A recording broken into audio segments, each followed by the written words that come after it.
আমার গাড়ি সাইড করেন না ওই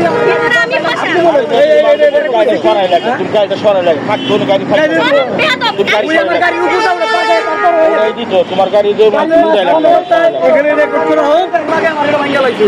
গাড়ি মাঝখান সরা নাহলে গাড়ির উপর দৌড়াই দিব আমার পেছনদার সহকার ওই গাড়ি উড়ুক গাড়ি আমার গাড়ি সাইড করেন পেশেন্টের লোক অনেক ভরা নিয়ে এবং অনেক অত্যাচার করে এরা এদের হেল্পার কন্ট্রাক্টর মানুষের লোকের হাবিজ ব্যবহার করে।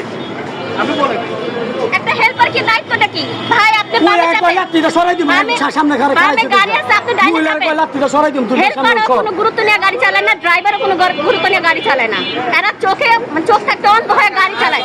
একটা গাড়ি ক্ষতি হয়েছে, একটা মানুষের জান যেতে পারতো, তারা কি জান দিতে পারতো? জানের বিনিময়ে জান দিতে পারতো? কখনই দিতে পারতো না। কেয়ারফুলি গাড়ি চালাতে হবে, চোখ থেকে অন্ধের মতো পাগলের মতো গাড়ি চালাতে হবে না। এগুলো ডপ টেস্ট করা দরকার, এগুলো নেশা করতে না আগে দেখা দরকার। সত্যি বাবা খুব এগুলো ডপ টেস্ট করা দরকার। মানে রাব ব্যবহার করছে আপনাদের সাথে? অবশ্যই আমাকে সরি বলেন, আমি সামনে দাঁড়িয়ে আমার উপর গাড়ি চালাই দিতে চাই কেন? আচ্ছা ঠিক আছে। তো প্রিয় দর্শকবৃন্দ, এটা হচ্ছে কেরানীগঞ্জে ড্রাইভারদের ডপ টেস্ট করা দরকার। তারা নেশা করে গাড়ি চালায় কিনা, তাদের চোখ ঠিক আছে কিনা, ডানে বাইরে হেল্পারদের ডপ টেস্ট করা দরকার। ড্রাইভার তো ডাইন সাইডে না যাচ্ছে, তো বাম সাইডে হেল্পার খারাপ। আমার গাড়ি বাস আপনি আমার বলবেন আমি সরাই দিব গাড়ি সরালে লাত্তিটা ফালাই দিন গাড়ি ড্রাইভার বলছে আচ্ছা আচ্ছা। প্রিয় দর্শকবৃন্দ দেখুন, এটা হচ্ছে কেরানীগঞ্জের রোহিতপুর ইউনিয়ন।